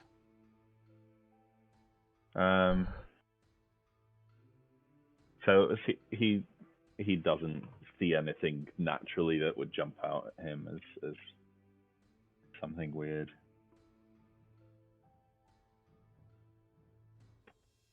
Yeah, there's nothing of, like you said, it's, it's got this sort of like, roll me a nature check.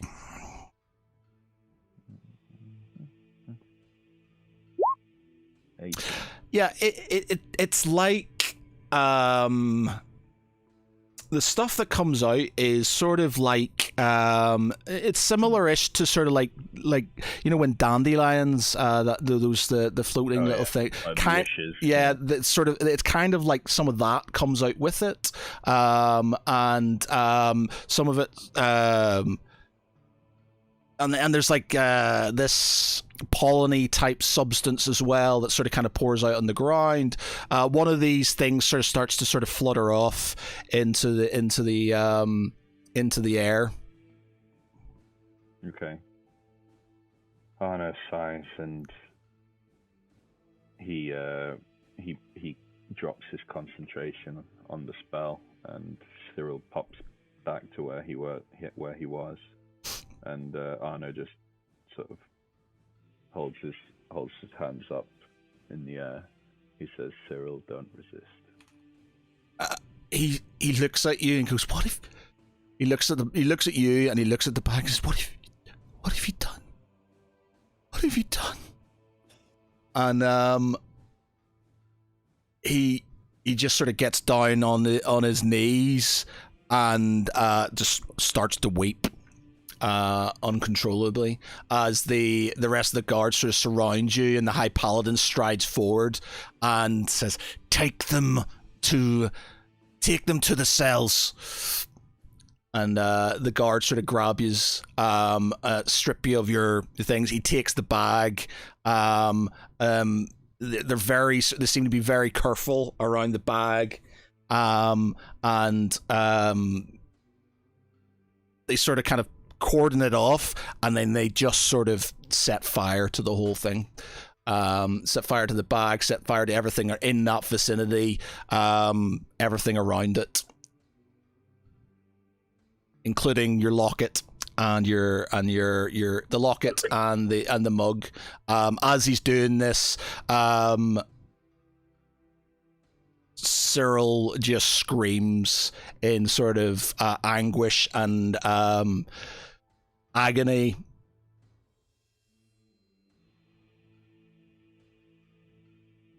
We're there, held back. Arno, We're bound. Arno Right? holds his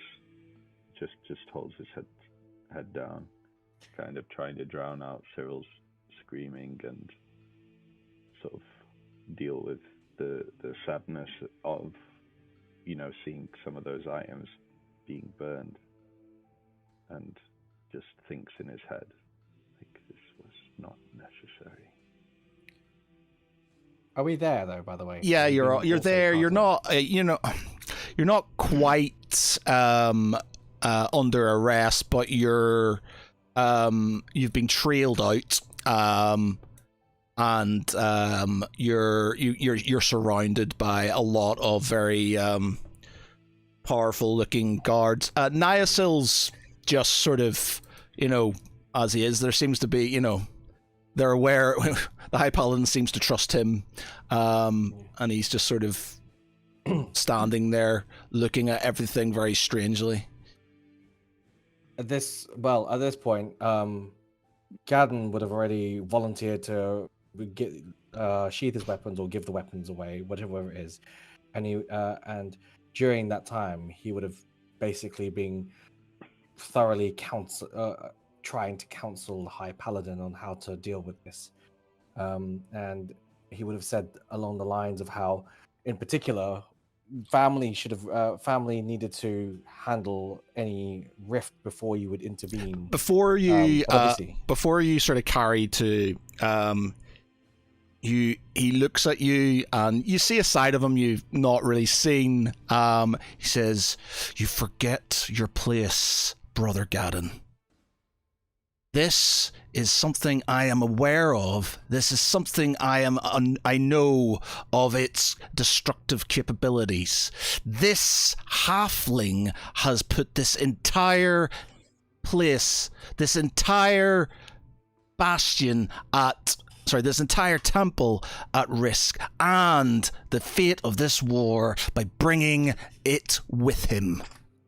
And did you know about If he has brought some spores with him, and they have gone anywhere, we are in deep shit."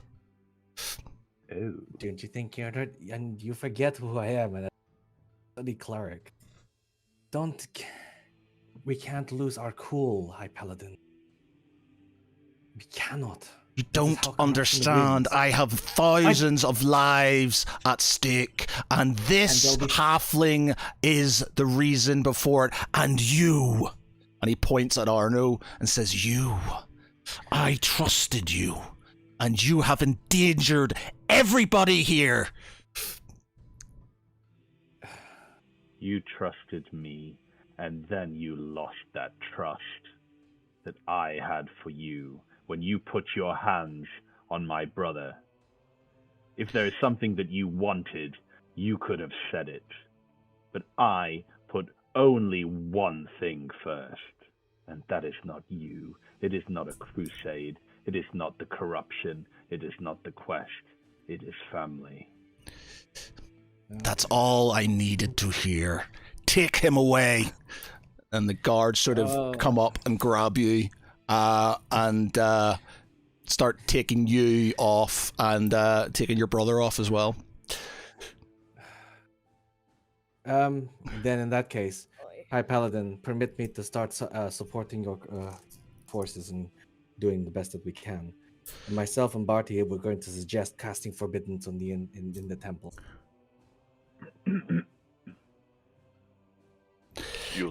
Roll me persuasion. Cool.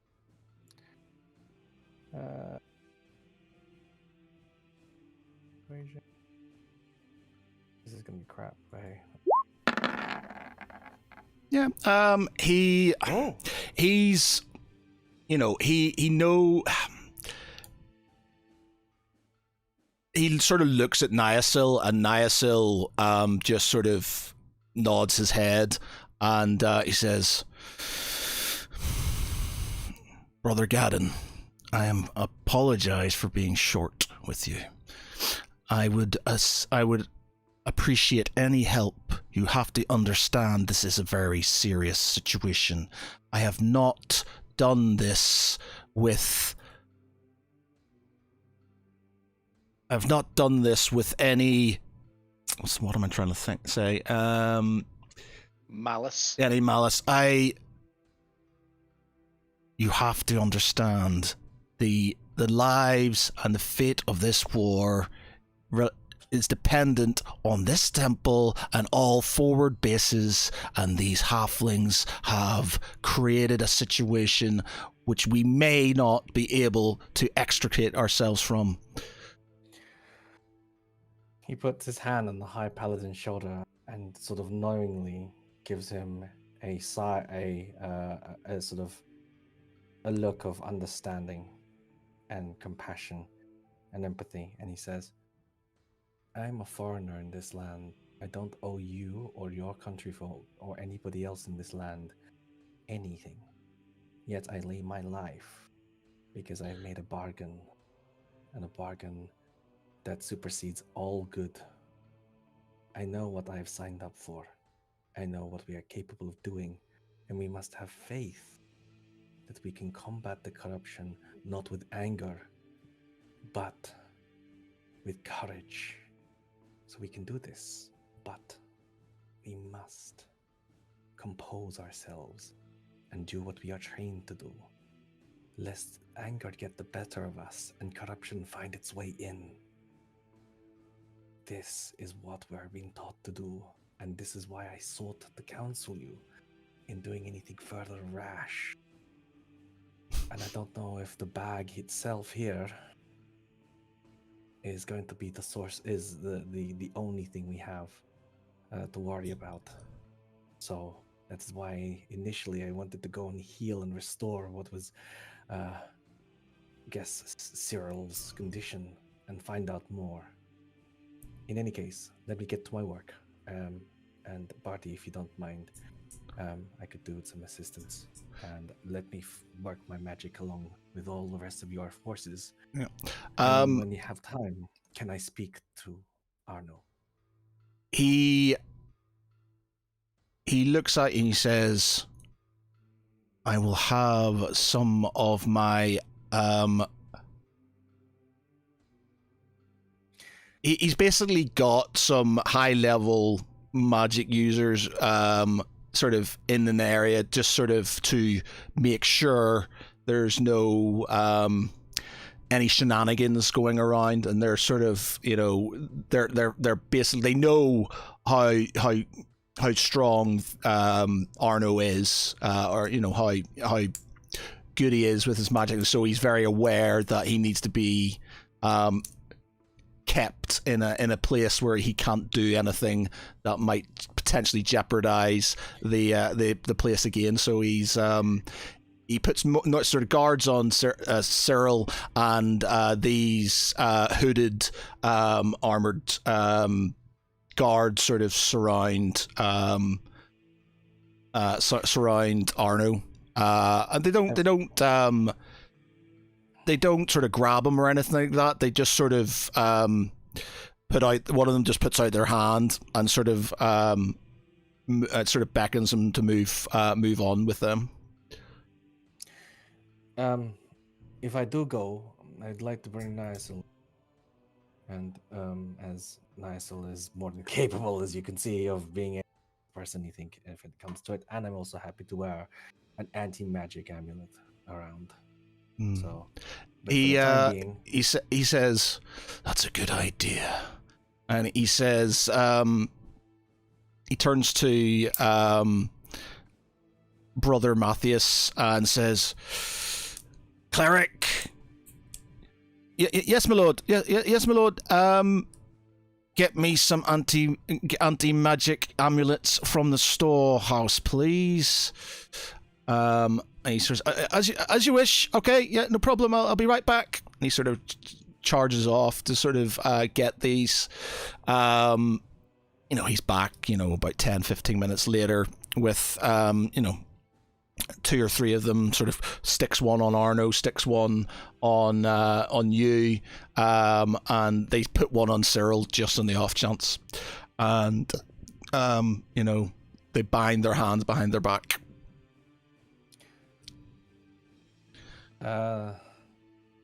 There is another thing as well. Don't you do it. Don't you tell him. There is Va, the perpetrator who came in, supposedly worked alone, but has given every bit of information he knows to Therenbor. Bolster your forces and protect your realm. We are expecting more. Now that he's gone, we only have one particular element of it, and I believe our elvish friends might be able to take advantage of this.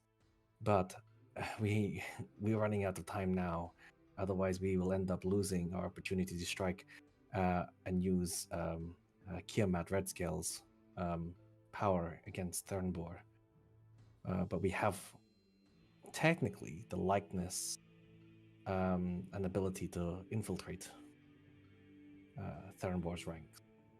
So what you're telling me is not only do we potentially have an area infected by gods know what, but the enemy knows our disposition and our numbers. They've known this before we came. They've had a spy in your ranks for months. He sort of he just looks drained, and he just shakes his head and says,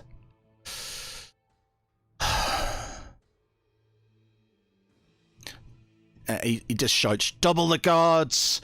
Nobody in or out of this complex. Take them to the cells.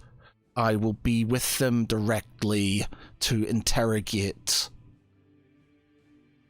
And he sort of marches off with his sort of retinue, and they take the 2 pathlings, and they leave you sort of there,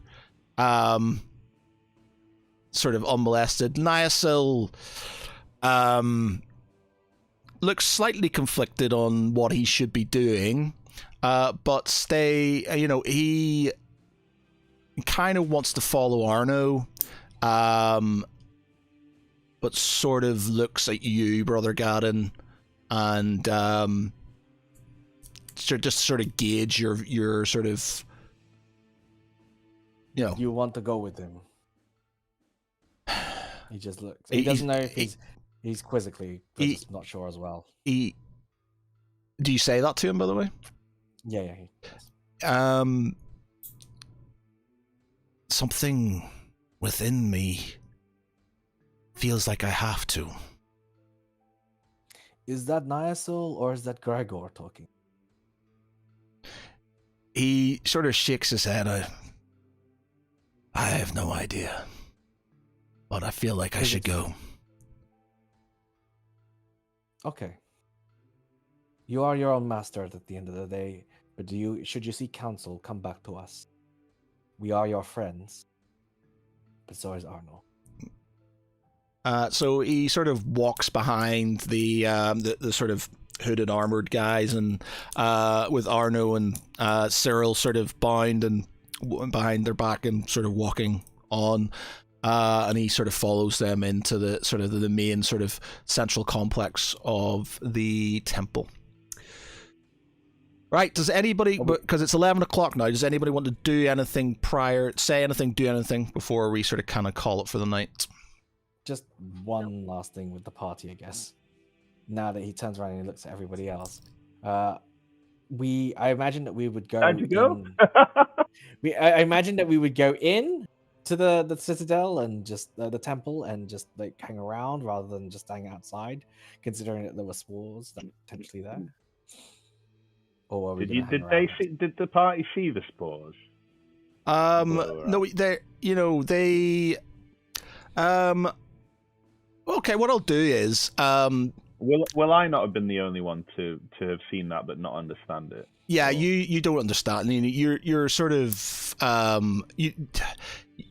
What was your nature check? Oh yeah, you got the nature check. So you saw, you basically when you heard him mention spores, it sort of clicked in your head what's happened. If you weren't at the bastion, so no, you're not going to pick up. Nope. So no, exactly. So that's how I've been playing it. That all I know of False Hydra have been what I've half listened to from Tharivol and Lance. And so before that. Yeah. And like with these, but like he wouldn't have realized any risk. The only thing that's clicked is when this High Paladin said something about spores, and he was like, "Oh," and now he's being very, very quiet. Yeah. I will because when you've got them back, before they've come, let me just check something. Whilst you're checking, either way, we're going in. Gadden's gonna say something. Figure out where we're at. Briefly. Roll me a perception check, Arno. Oh, it was so close to a 16 plus 3. Yeah, you don't sort of see as sort of like just before the guards come, you sort of notice. Well, your brother comes back and no, actually, because you got 9, you're not going to perceive. Yeah, so no, you don't notice anything. No. Okay. So that's it. Anything from anybody else? Anybody wants to say anything, do anything? So then Gadden's gonna turn to the party and say, we've made a shit pie, so it's time to cook shit pie. We? Yeah. Well, because I suppose that we're collectively taking this as shit. I don't remember the gravity of what this all means, but the fact that the High Paladin got super upset about the False Hydra says to me I'm missing a piece of the puzzle. No idea what this is. But on the flip side, if it means anything related to the action, then I got cut out for me. No, when he was there, the rest of you, he did sort of mention spores and things like that. I get and usually spores is the ... to cry. Say it again. Is the spores are ... the spores you are keep dropping out when you say the second thing. Oh my god, are you Dot, kidding dot, me? dot to It's the like what? you can't say it.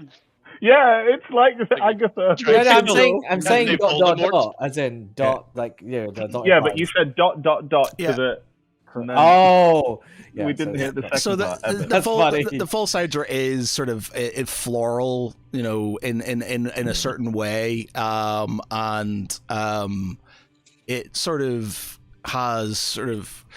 But It's like Orcs in 40k. Yeah. I think know, about I like read Fort up on Orcs it 40K. as- Yeah. But as in, like, I'm trying to make sure I'm trying to put this in character without metagaming it. If that makes Yeah. sense. So, I will. okay. What I do? You would have heard this, Lance and Tharaval, because you've sort of been party to being dealing with this before. Roll me a nature check.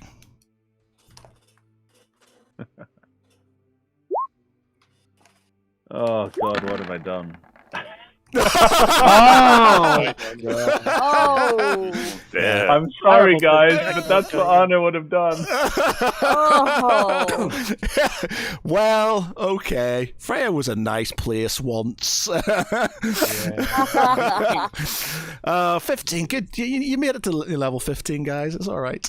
Okay. Yeah. You're. This is good. You just need to take a diversion now. Yeah, you're like Tharaval. You're sort of kind of when he says it, and you're sort of kind of thinking back. You're like, no, it's definitely wasn't. 100% wasn't anything like that in the Bastion. You're confident in that, and you're like, you're not worried about it. You're just like, okay, it's fine. Phew. You had that sort of moment. It's like, holy shit, that could, that bag was in the Bastion, but you're like, nah, they definitely didn't see anything spore-like and stuff. And you're an elf. You're a woodland elf. You know these things, so you're like beyond super confident about it. Yeah, totes. okay. So I'm gonna. In that case, we have to find a way to get Arno to his. I don't know about you all, but I'm mightily disappointed again at this, but it is what it is. So, let's see how it goes. Obviously, we got whatever happens next. We should probably stick together and no more side trips. I think the adage is don't split up the party, Mr. Mind. So. I think the Yeah, other adage I was would don't rather eat not food. become. I would rather not become an accessory to a sea hag again. Thanks very much. I think that Just that's the remember, don't take food from strange sea strangers, hags. yikes. Or strangers in general. I mean, Right. you've known Force this. fed. Yes, you were force fed the first time round. The last time round, you. I don't took think it. you were force Let's place it fed. You down. voluntarily took it. She didn't I was force tricked. you. She persuaded you that it was a good idea. Yeah, see, this, I this is know. what happens in Trick. Balon.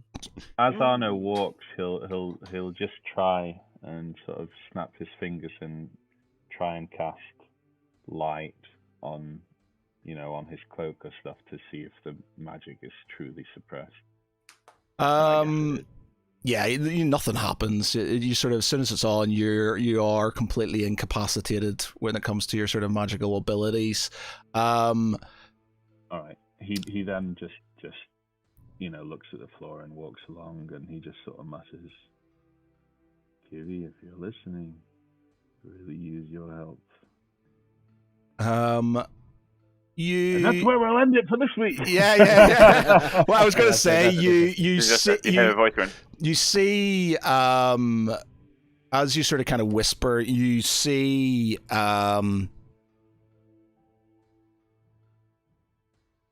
Kivi sort of walking beside you to the side of you, sort of out of range of these sort of these amulets, and she just sort of gives you a wink and a smile. Arno looks back to the ground and does his one-sided sort of wry smile to himself. Okay. And that's it for tonight. Things escalated very quickly there. So yeah, cool.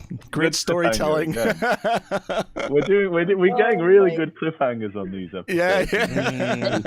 I'm just trying to figure out how I'm going to get through this, because in theory you've seeded 2 areas.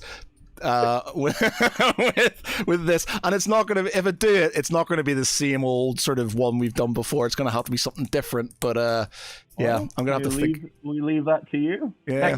Technically, Saren was seated as well. You didn't see that coming, did you? Yeah. Okay. So that could be good for our Halloween special next week. I guess can sort of think about that. Because A night of 1,000 false hydras. yeah, because there's nobody. We're not here on the 24th or the 31st. There's enough people off. I'm not here 24th, and obviously it's Halloween on the 31st. So tomorrow and next week will be our sort of one for our Halloween one. Then I guess Everyone come donning scary face paint. Yeah. Okay. Cool. Can I just rock up as this? This is quite scary.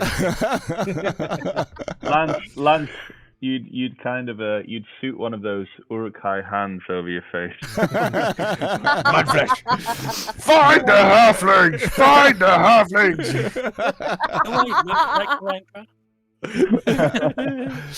Cool. Right. Well, well done, chaps. That was really good. Nice role playing and stuff. Very good. Enjoyable. I just have to put some serious thought into this now, without sort of backing myself into a corner and then destroying the entire campaign. So I just texted my friend saying I just fucked the whole campaign. I'm very sorry, guys, but it wasn't me. It was Honor. Yeah. So okay. You're channeling Anna well. As soon as you went, I pour it out in the ground. I went, oh no! So he pours it out in the ground because I thought, I forgot that you weren't there at the Bastion and stuff, and there was the mention of that stuff. So I was like, and I just poured it on the ground. I was like, oh no! It's brilliant, man. It's brilliant. Okay. Just saved my ass, and now we're all about to die. Great, thanks. Okay, I'll put some thought into it then. Right. Okay, nice one. So for tonight, everybody, I've been Matt Geary. With me has been Conrad as Arno Jerkel. Michael as Tharaval Eldon. I'm looking for Ray Finkel. Jace as Brother Gaddon. I'm in Psychoville, and Finkel's the mayor. Lecky as Bartholomew Pringle. Just keep things bagged up. It's safer for everybody. Very good. Very good. Mark as Lance. Nobody gets salty about this. And Vic as Cern Sanguine. On the plus side, I'm no longer feeling haggard. Woo. Very good. And with that bombshell,